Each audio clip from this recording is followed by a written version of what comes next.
Next જે methods learn કરવાની છે એ મેથડ્સ છે valuation of human assets method. તો એની અંદર અલગ અલગ મેથડ્સ આપવામાં આવેલી છે કે જે આપણે હ્યુમન અસેટ્સ એને આપણે હ્યુમન મીન્સ કે આપણે હ્યુમન જે રિસોર્સિસ છે એને આપણે as a valuable asset consider કરીએ છીએ, બરાબર છે. તો એનું વેલ્યુએશન કઈ રીતે કરી શકાય? તો હિસ્ટોરિકલ કોસ્ટ મેથડ. તો હિસ્ટોરિકલ કોસ્ટ મેથડની અંદર એવી કોસ્ટ ફાઇન્ડ આઉટ કરવામાં આવે કે જેનાથી આપણે હ્યુમન છે એનું કન્ટ્રીબ્યુશન કંપનીની અંદર કેટલું છે એ આપણે નક્કી કરી શકીએ, બરાબર છે. તો એ કઈ રીતે ફાઇન્ડ આઉટ કરવાનું?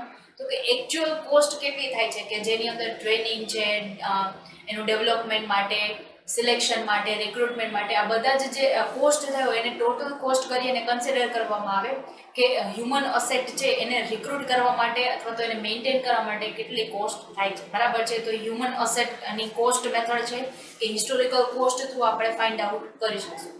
તેના આફ્ટર છે રિપ્લેસમેન્ટ કોસ્ટ મેથડ.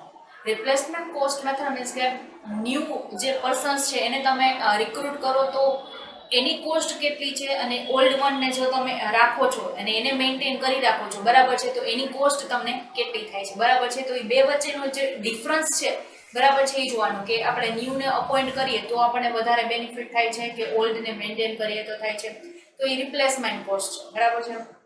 નેક્સ્ટ છે standard cost. Standard cost means કે જેટલા એમ્પ્લોય બધાને સ્ટાન્ડર્ડ કોસ્ટ છે એ મીન્સ કે સ્ટાન્ડર્ડ આર્સ આપવામાં આવેલા હોય છે, બરાબર છે. તો એના થ્રુ આપણે ફાઇન્ડ આઉટ કરી શકીએ કે સ્ટાન્ડર્ડ કોસ્ટ પ્રમાણે આપણી એકચ્યુઅલ કોસ્ટ કેટલી થાય છે, બરાબર છે. તો સ્ટાન્ડર્ડ આપણે આટલી તો બેર કરવી જ પડે છે, બરાબર. નેક્સ્ટ છે present value of future earning. હવે આપણે હ્યુમન અસેટને મેન્ટેન કરીએ છીએ, બરાબર છે. તો હ્યુમન અસેટની પાછળ આપણે કેટલો ખર્ચ કરીએ છીએ, બરાબર છે, કે જે આપણે અત્યારે ખર્ચ કરીએ તો એની ફ્યુચરમાં એની શું વેલ્યુ હશે, બરાબર છે. અથવા તો ફ્યુચરમાં કોઈ વસ્તુ છે એ આપણે એને ફ્યુચર માટે હવે હ્યુમન અસેટ પાછળ આપણે જે ખર્ચ કરેલો છે જે ફ્યુચર માટે છે, માનો કે 10,000 કરેલો છે તો અત્યારે પ્રેઝન્ટમાં એની કેટલી વેલ્યુ છે, બરાબર છે, એની ઉપરથી આપણને ખ્યાલ આવે.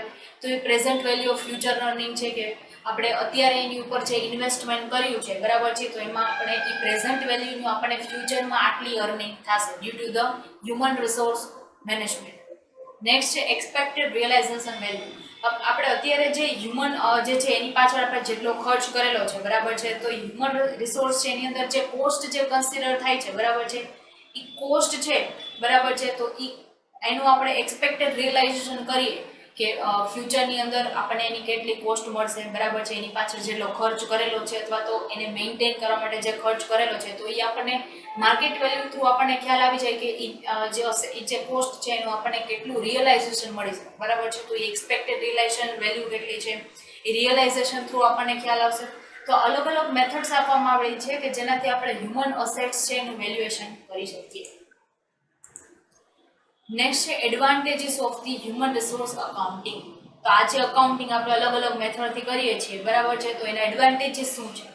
It provides a valuable data for determining the appreciation or depletion in the value of the human resources. તો હ્યુમન રિસોર્સિસ છે એની અંદર અલગ અલગ વેલ્યુએશન્સ થશે, ડેટા છે, બરાબર છે, ડિટરમાઇન કરવામાં આવશે અને એને આપણે કોઈ હ્યુમન છે એનું વધારે એની વેલ્યુ થયેલી છે તો એનું અપ્રિશિએશનના જે સ્ટેપ્સ છે એ લઈ શકશું, અથવા તો એ કોઈ વ્યક્તિ છે એ જે એનું કોઈ કન્ટ્રીબ્યુશન નથી તો એને રિમૂવ કરી શકશું તો એની કોસ્ટ છે એ રિડ્યુસ થશે.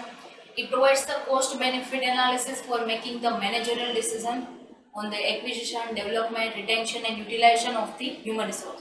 તો મેનેજરિયલ ડિસિઝન લેવામાં આવશે કે જેનાથી આપણને કોસ્ટ બેનિફિટ એનાલિસિસ મળશે કે કોસ્ટ છે એ ક્યાં ઇન્વેસ્ટ કરવી જેનામાં વધારે રિટર્ન મળી શકે, ક્યાં કોસ્ટ ઓછી ઇન્વેસ્ટ કરવી, આ બધું જ છે એ આપણને ખ્યાલ આવી શકશે. It provide the information to evaluate the effectiveness in the utilization of human resources. તો આપણને એનાથી પણ ખ્યાલ આવે કે હ્યુમન રિસોર્સિસનો આપણી કંપનીની અંદર કેટલું યુટિલાઇઝેશન થાય છે, કે અંડર યુટિલાઇઝેશન છે, મેક્સિમમ છે, ઓપ્ટિમમ છે. It enables the development of effective HR practices based on the valuation of human assets. તો હ્યુમન અસેટ્સ છે એનું ઇવેલ્યુએશન કરવામાં આવશે, HR પ્રેક્ટિસીસ, પોલિસીસ જે આપણે આગળ ડિસ્કસ કરેલી એના થ્રુ, બરાબર છે, તો એનું ડેવલપમેન્ટ પણ થઈ શકશે.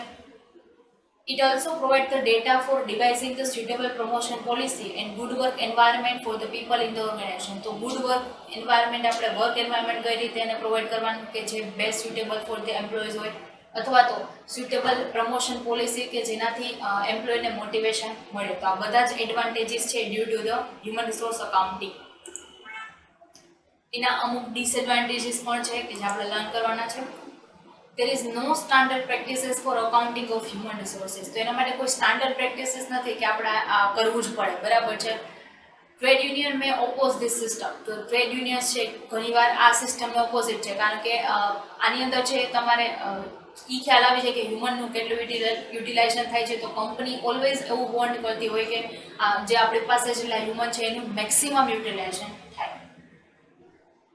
The concept of HRA is based on the assumption that the employee shall remain with the organization for a certain period of time. This assumption does not hold today. બરાબર છે. તો HRA નો એવો concept છે કે આપણી પાસે જેટલા employ છે, બરાબર છે, તો એ આપણી પાસે સર્ટેન પીરિયડ ઓફ ટાઈમ જ છે, બરાબર છે, સર્ટેન પીરિયડ ઓફ ટાઈમ જ રહેવાના છે, બરાબર છે. તો એ કન્સેપ્ટ છે એના થ્રુ આપણે HRA કરતા હોઈએ છીએ, બરાબર છે, કે અમુક ટાઈમ પીરિયડ માટે જ આપણે એનું અકાઉન્ટિંગ કરેલું હોય, દેન આફ્ટર પાછું અકાઉન્ટિંગ કરવું પડે. તો આ જે અઝમ્પશન છે કે સર્ટેન પીરિયડ ઓફ ટાઈમ જ છે, તો એ અઝમ્પશન છે એ ખોટી છે. એના કારણે આપણે અકાઉન્ટિંગ પણ બની શકે કે અમુક જે સ્ટેપ છે એના પ્રમાણે ખોટું આવે. Valuation of human resources could lead to underestimating the capacity of the certain human resources and not valuing them appropriately. તો આપણે જે અંડર યુટિલાઇઝેશન થાય છે અથવા તો એની કેપેસિટીનું પ્રોપર યુટિલાઇઝેશન નથી થતું, બરાબર છે, તો આપણે જે એની વેલ્યુ ફાઇન્ડ આઉટ કરેલી છે એ પણ અપ્રોપ્રિએટ નહીં, બરાબર છે. તો આના અલગ અલગ ડિસએડવાન્ટેજીસ છે.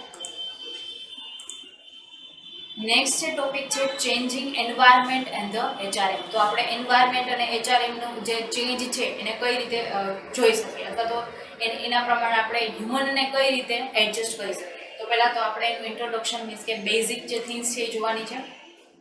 The 20th century has brought the revolutionary change in the business management practices across the globe. તો આખા વર્લ્ડની અંદર છે ઇવોલ્યુશનરી આવ્યું, જેમાં ઇન્ડસ્ટ્રી છે એનો ખૂબ વધારે ઓપોર્ચ્યુનિટી મળેલી, તો ખૂબ ઇન્ડસ્ટ્રી છે એ વધી ગઈ, બરાબર છે, માર્કેટની અંદર. These changes have posed the various challenges before the management to adopt the new strategies for the managing the business. તો પહેલા ઓછા બિઝનેસ હતા તો કોમ્પિટિશન પણ નહોતી, બરાબર છે, તો એના કારણે લોકો જેવી રીતે બિઝનેસ કરતા હતા એમાં પણ એને પ્રોફિટ થતું હતું. હવે વધારે રિવોલ્યુશનરી કારણે વધારે લોકો છે એ માર્કેટમાં આવ્યા, તો એ લોકોની સામે તમારે કમ્પીટ કરવા માટે અને એની સામે સર્વાઈવ કરવા માટે તમારે ન્યૂ ચેલેન્જીસ છે એક્સેપ્ટ કરવા પડશે, ન્યૂ સ્ટ્રેટેજીસ કે જે એ લોકો પાસે ન હોય એની સાથે તમારે ડીલ કરવું પડશે. Since the HRM is a prime function of managing the men at work, તો વર્ક ટાઈમે આપણે એને મેનેજ કરવા માટે જે ડિપાર્ટમેન્ટ છે એ HRM છે કે જેને હેલ્પ કરશે. It has to encounter these challenges effectively in order to enable the organizations to effectively achieve their objective. બરાબર છે. તો ઓર્ગેનાઇઝેશનને હેલ્પ કરશે અથવા તો ઇનેબલ કરશે, બરાબર છે, કે ઇફેક્ટિવલી એના ઓબ્જેક્ટિવ છે એ અચીવ કરી શકે. The following trends emerging at the global level have brought the major impact on the human resource management. તો હ્યુમન રિસોર્સ મેનેજમેન્ટ છે એના ઉપર મેજર ઇમ્પેક્ટ આવશે, ગ્લોબલ લેવલ છે, બરાબર છે, એ વધશે, એનું ટ્રેન્ડ છે ઇમર્જિંગ ટ્રેન્ડ, એના કારણે હ્યુમન રિસોર્સ મેનેજમેન્ટ ઉપર પણ મેજર ઇમ્પેક્ટ આવશે. તો અલગ અલગ ટ્રેન્ડ્સ આપેલા છે, એ ટ્રેન્ડ્સ કયા કયા છે જે આપણે જોવાના છે. ફર્સ્ટ છે ગ્લોબલાઇઝેશન. તો ગ્લોબલાઇઝેશનના કારણે જે લોકો બિઝનેસ નેશનલ લેવલ અથવા તો એના સ્ટેટ પૂરતા અથવા તો કન્ટ્રી પૂરતા કરતા હતા એ લોકો છે એને ઓપોર્ચ્યુનિટી મળી કે એ લોકો ઇન્ટરનેશનલ લેવલે પણ બિઝનેસ કરી શકે. ફોરેનના લોકો છે એ ઇન્ડિયાની અંદર ઇન્વેસ્ટમેન્ટ કરે, ઇન્ડિયાના લોકો ફોરેનની અંદર ઇન્વેસ્ટમેન્ટ કરે, તો જે બિઝનેસ ઓપોર્ચ્યુનિટી છે ઇન્ક્રીઝ થઈ ગયેલી. તો એની અંદર એનાથી શું થાય તો કે એમ્પ્લોયમેન્ટ પણ જનરેટ થશે કે જે આપણા લોકો છે ઇન્ડિયાના, એ લોકો ફોરેનમાં જઈને બિઝનેસ કરી શકે અથવા તો એ લોકો ત્યાં જોબ કરી શકે, બરાબર. તો ઓપોર્ચ્યુનિટી વધેલી. Workforce diversity. તો જે મેં તમને આગળ કીધું ગ્લોબલાઇઝેશનના કારણે જે એમ્પ્લોયમેન્ટ ઓપોર્ચ્યુનિટી વધેલી છે, તો વર્કફોર્સ આપણને કેવી મળશે. તો ફોર એક્ઝામ્પલ કોઈ એવા પર્સન્સ છે કે જે ફોરેનની અંદર છે, ફોરેનમાં રહે છે, તો એની પાસે એવી એક્સપર્ટાઇઝ છે કે જે આપણી કંપનીના ટેકનોલોજી સાથે મેચ થાય છે, એ લોકો છે પણ એની એબિલિટી છે એ આપણી કંપનીની અંદર ઇફેક્ટિવ યુટિલાઇઝેશન કરી શકે એમ છે, તો આપણને કામ આવી શકે એવી છે, તો આપણે એની પણ હેલ્પ લઈ શકીએ, એની સર્વિસ લઈ શકીએ. એ લોકોના જે લોકો છે એમ્પ્લોય છે એની પણ હેલ્પ લઈ શકે. તો અને આપણા લોકો છે એ ત્યાં જઈ શકે, એની જે સ્કિલ્સ છે એ ત્યાં પણ એ લોકો શો કરી શકે, બરાબર છે. તો આ જે વર્કફોર્સ છે એ આપણને એ ડાયવર્સિટી આપણને મળેલી છે. Corporate down sizing. આ એક છે એવી એક ટેકનિક છે કે જેનાથી આપણે ફાસ્ટર બિઝનેસ કરી શકીએ, ફાસ્ટર બિઝનેસ ગ્રોથ કરી શકીએ, બરાબર છે.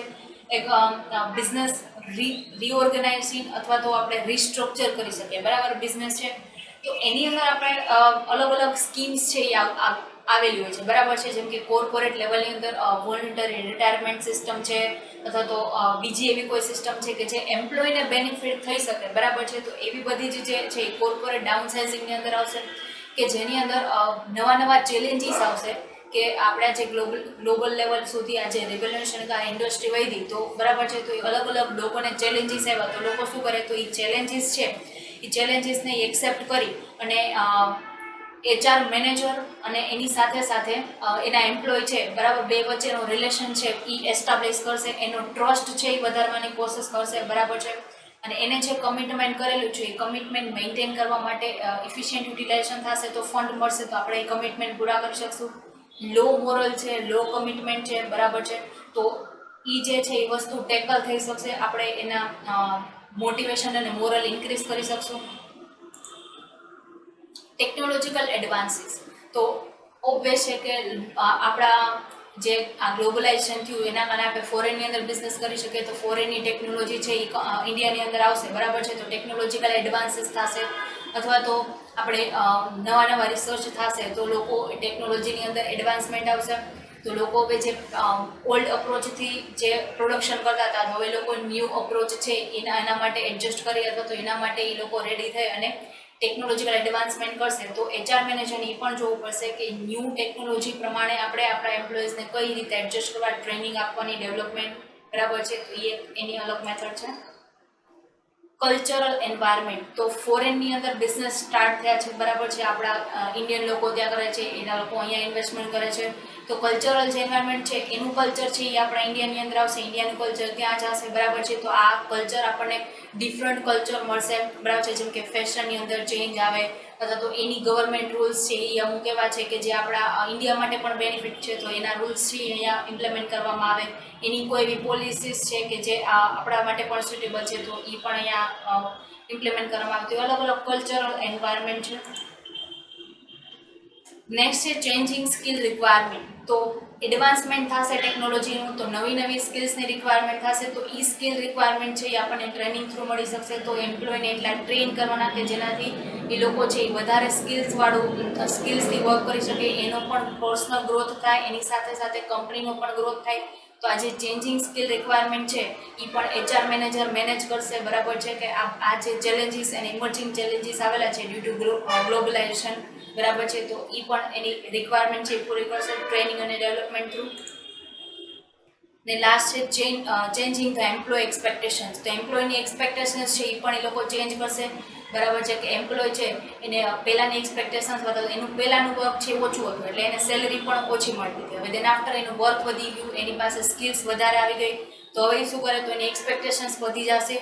તો એ ચેન્જિંગ એક્સપેક્ટેશન્સ સાથેનું ફંડ પણ આપણી પાસે હશે, આપણી પાસે ઓપોર્ચ્યુનિટી હશે, તો આપણે એને મેન્ટેન કરી શકશું, બરાબર છે. તો આ અલગ અલગ એના ઇમર્જિંગ ચેલેન્જીસ હતા, બરાબર છે, કે જે ચેન્જિંગ એન્વાયરમેન્ટ અને HRMના હતા.